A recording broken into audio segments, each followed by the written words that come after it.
Ya, masih dalam suasana menanti pengumuman keputusan pemberangkatan Jemaah Haji 2021, Arab Saudi saat ini sudah terbuka terhadap warga negara dari beberapa negara dan sudah melaksanakan ibadah umroh di sana. Lantas bagaimana nih suasana di Arab Saudi jelang musim haji nanti? Kami sudah terhubung dengan Hashim Hilabi, salah satu warga negara Indonesia yang tinggal di Jeddah, Arab Saudi. Ya, Fani? Iya, betul. Langsung saja kita sapa. Assalamualaikum Pak Hashim, selamat pagi waktu Indonesia. Apa kabar Pak? Waalaikumsalam warahmatullahi wabarakatuh. Apa kabar Mbak Anita, Mbak Fani di sana? Selamat pagi Alhamdulillah menjelang baik-baik di sini. siang ya kalau di ya. Iya. Iya, alhamdulillah kita baik di sini sehat-sehat. Nah, Pak Hashim, Alhamdulillah. Nah, ini kan Ya, kita tahu bahwa ini sudah menjelang musim haji begitu ya. Dan di Indonesia bahkan hari ini tuh faktanya kita semua sedang menunggu nih Pak Hashim pengumuman dari Menteri Agama terkait pelaksanaan ibadah haji di tahun 2021. Lalu kalau di Arab Saudi sendiri nih, Pak Hashim, bagaimana suasana di sana jelang musim haji? sampai saat ini ya Arab Saudi belum merilis resmi ya tentang masalah haji, persiapan bagaimana nanti negara-negara mana yang akan ini. Sampai saat ini belum ada, dan adapun edaran-edaran yang kami dapatkan dari teman-teman, dari kawan-kawan yang dari Indonesia, teman ini tentang bahwasanya ini haji sudah dibuka ataupun peresmian haji yang dari luar negeri dibuka. Namun saat ini Arab Saudi sama sekali belum merilis yang resmi. Jadi kita selalu menunggu ya. Hmm,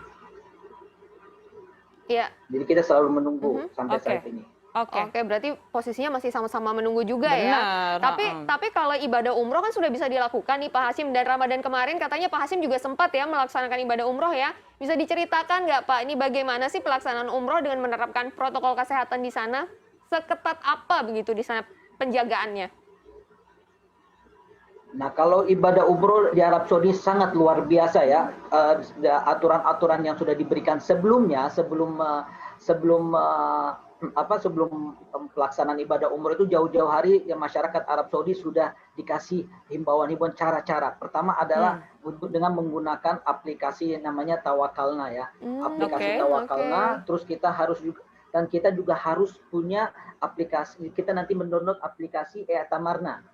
E'tamarna ini digunakan adalah nanti agar kita nanti pilih, kita tujuannya adalah mau umroh, apakah kita mau sholat di Masjidil Haram di Mekah, atau kita tujuannya umpamanya hanya sholat saja, atau nanti juga di sini ada di Masjid Nabawi ziarah makam Rasul atau sholat di Raudhah itu menggunakan aplikasi. Namun ya harus kita ketahui ya, jadi aplikasi ini sekarang ini sudah hampir 17.500.000 orang menggunakan aplikasi Tamarda dan Tawakalna. Nah, ketika pelaksanaan umrohnya itu kita sesuai jadwal yang sudah ditentukan. Jadi kita di situ ada jadwal keluar muncul, terus kita pilih. Oh, ternyata hari ini tanggal sekian kosong nih. Saya mau ambil jadwal. Nanti ada waktu-waktu yang tertentu yang sudah diberikan di situ, sudah disediakan ya, dari mulai waktunya tuh ada jam 6 sampai jam 9. Tapi waktu itu apakah kosong apa tidak gitu. Kita akan jadi waktu itu tersisa. Jadi kan Arab Saudi menentukan kota terbatas gitu ya dalam satu hari dalam pelaksanaan umroh. Sehingga kita nanti tinggal menentukan. Nah, terus apabila kita melanggar, contohnya kita, aduh saya nih mau pengen umroh nih, nggak dapat jadwal kebetulan. Terus kita melanggar, kita mencoba-coba pakai ihram, terus kita masuk. Nah itu luar biasa itu ketatnya. Karena itu pertama kalau kita ketahuan tanpa kita mendownload atau tanpa kita mendaftar melalui aplikasi Tawakalna dan pasti juga ada permit request booking ya yang tadi saya sudah tunjukkan ya, permit request yang seperti yang saya tunjukkan itu. Kalau kita tidak punya jadwal, kalau kita umpamanya dengan menggunakan baju umroh terus kita mau sholat dan kita ketahuan kita tidak mempunyai waktu yang sudah ditentukan atau kita tidak masuk di aplikasi, itu didenda langsung di tempat dengan diambil ID kita, itu 10.000 real. Nah, terus terus kalau kita sholat, saya mau sholat dong di Masjidil Haram gitu ya, di Masjidil Haram gitu di Mekah, ini kita di Mekah itu, kalau kita akhirnya karena di Mekah itu harus menggunakan aplikasi sholat, daftar melalui aplikasi, kita tidak mendownload atau kita coba-coba hanya mau coba-coba masuk, ketahuan itu kita didenda 1.000 real. Oke. Tapi ada sedikit perbedaan ya, mohon maaf, ada sedikit perbedaan antara sholat di Masjid Haram Mekah dan sholat di Masjid Nabawi. Bedanya apa Kalau tuh, di Mas? Masjid Nabawi, sholat, ini kita bicara sholat. Ya, Sholat oke. di fardu lima salawat. Misalnya kita mau sholat duhur, asar, maghrib, isya, dan subuh gitu ya. Ya. Itu ada sedikit perbedaan. Oke. Ada sedikit perbedaan antara di Masjidil Haram dan di Masjid Nabawi di Madinah. Kalau di Madinah itu kita cukup hanya menunjukkan tawakalna. Jadi tawakalna ini adalah aplikasi untuk mendeteksi bahwa kita tidak terpapar COVID. Oke. Oh, oke. Iya, jadi aplikasi tawakalna ini harus diketahui adalah itu identitas kita, data kita, bahwasanya kita tidak terpapar COVID di situ sudah ada. Apabila kita terpapar COVID, itu kita akan tolak. Jadi kalau untuk sholat di Masjid Nabawi itu tanpa harus ada pakai izin. Oke. Izin di tamarna, ya. Oke.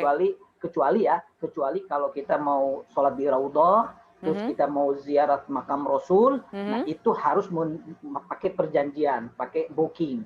Oke. Di tamarna, aplikasi. Oke. Jadi aplikasi untuk booking sholat itu di tamarna. Oke. Tawakalna adalah untuk melihat status kita adalah bebas dari COVID, kita tidak terpapar sehingga kita masuk Masjidil Haram Nabawi dengan keadaan nyaman, tenang, tanpa ada keraguan, Iya, samping kita, kanan kiri kita, karena di Masjid Nabawi ketat. Oke, baik. Nah, Checkpointnya. ini berarti kan ada aplikasi ya sekarang berarti Teknologi begitu betul, ya yang ada digunakan. teknologi aplikasi yang digunakan untuk mendata begitu jamaah umroh maupun nanti haji mungkin yang Dan juga data masuk. kesehatan. Betul, Ya. dan sangat ketat begitu ya, nggak bisa coba-coba nih kita menyalip begitu kan untuk masuk, Betul. tapi tidak terdaftar nih jadwalnya. Nah, lantas Mas Hashim, Iya. ini apa saja nih kira-kira yang perlu disiapkan bagi calon jemaah haji Indonesia nanti bila bisa berangkat haji tahun ini? Apakah ada tips-tips atau hal tertentu, hal khusus yang harus disiapkan? Kalau saya rasa ya, kalau menurut gambaran kami ya gambaran kita sebagai WNI di sini, kita kalaulah karena kita ambil contoh saja ketika umroh. Contoh saja ketika umroh, waktu umroh masih dibuka dari Indonesia masuk, itu aplikasi Tamarna itu sudah harus didownload oleh jamaah umroh. Oleh jamaah umroh harus sudah didownload. Nah, saya rasa mungkin ke depannya, kalaupun haji ini nanti insya Allah ada, ya mudah-mudahan, itu kayaknya tidak akan jauh beda. Pasti tapi Kementerian Kesehatan untuk mencegah protokol ini pasti ada, mereka nanti akan merilis dengan resmi apakah itu harus divaksin sebelumnya atau vaksin sekali atau vaksin 2 kali. Ataupun umpamanya sebelum datang dia harus tes PCR dulu di Indonesia, nanti di sini sementara di karantina dulu untuk dicek kembali PCR-nya. Mungkin pasti ada nanti aturan-aturan resmi. Nah, kita harus sabar menanti gitu ya. Saya juga harapkan insya Allah mudah-mudahan kepada Indonesia dan kepada seluruh negara umat Islam yang mereka berkenan mudah-mudahan apabila jika ada haji dari luar negeri, ya kita pasti sosialisasi Arab Saudi tidak akan luput dengan memberikan informasi-informasi khususnya dari protokol dari Kementerian Kesehatan tentang bagaimana protokol kesehatan yang harus diterapkan oleh jamaah haji seperti itu ya. Ya.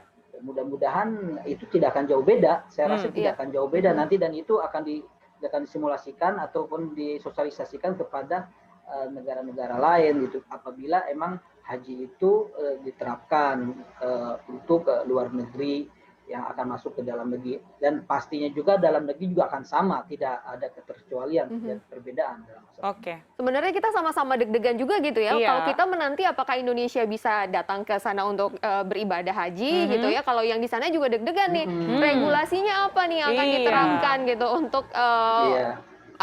jemaah yang akan datang ke sana gitu. Nah, tapi kalau warga negara Indonesia sendiri di sana, Mas Hashim, ada yang mendaftar nggak? Ada yang sudah mendaftar nggak untuk ibadah umroh? Nah, kalau saat ini kan kita kan belum tahu, Mbak Anita sama Mbak Fani, kita ini belum tahu nih warga negara WNI ini. Sebenarnya saya rasa semua warga negara Indonesia yang ada di Arab Saudi pasti tidak lepas dari dikontak oleh teman-temannya yang ada di tanah air, oleh kerabatnya, oleh sahabatnya, apalagi dengan isu-isu haji yang umpamanya ada apa tidak dalam survei, saya rasa semuanya ini akan sama, yang dirasakan akan sama, bahwa kita juga sebagai WNI di sini juga kita tidak tahu apakah nanti ini akan dibuka, dan kalau dibuka kuotanya untuk warga negara berapa, dan untuk orang asing ekspatriat yang tinggal di Arab Saudi itu berapa. Itu sampai saat ini juga kita belum tahu kepastiannya. Jadi saat ini kita cuma hanya ngitung hari saja. Kita ngitung harinya, oh ya ini wukuf Arafah ini sekarang ini tinggal 43 hari lagi gitu. Kita hitung dari mundur ketika dari 52 gitu. Berapa? Jadi kita sampai saat ini, tapi kita berdoa insya Allah ada hikmah di balik semua ini. Dan kita harus sabar gitu. Iya. Nah, Mas Hashim ini kalau dari KBRI sendiri di sana, kalau tadi Anita Mai bertanya apakah ada begitu ya WNI yang mendaftar untuk ibadah umroh, kalau untuk KBRI sendiri ini gimana Mas? Apakah ada info nih mengenai dicabutnya larangan kunjungan ke Arab Saudi bagi Indonesia, karena sejauh ini kan hanya ada 11 negara begitu ya yang sudah dicabut larangan kunjungannya dan tidak ada Indonesia begitu di dalamnya. Yang ini juga masih kita nantikan pengumumannya nanti. Tapi kalau dari KBRI bagaimana? Ada nggak pengumumannya? Kalau dari KBRI sebenarnya pengumuman 11 negara ini kan emang sudah ada rilisnya ya dari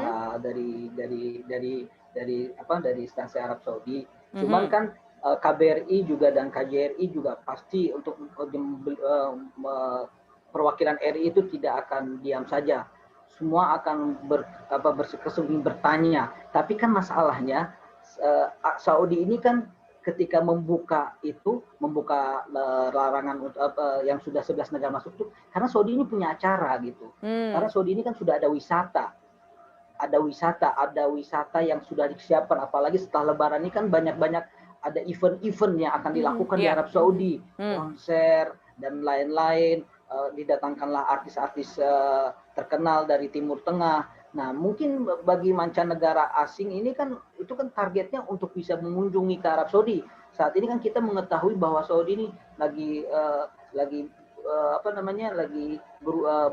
berbooming gitu dengan sejarah-sejarah yang ada di Arab Saudi, sehingga itu menarik wisatawan. Jadi kalau masalah 11 itu negara yang dibuka mungkin itu adalah pemberian orang-orang wisata yang ingin main melihat bagaimana sejarah-sejarah yang sudah disiapkan ataupun wahana wisata yang dipersiapkan oleh Arab Saudi. Tapi itu kan tidak terkaitan dengan masalah haji. Betul. Ini itu tidak ada, 11 itu hanya untuk haji tidak.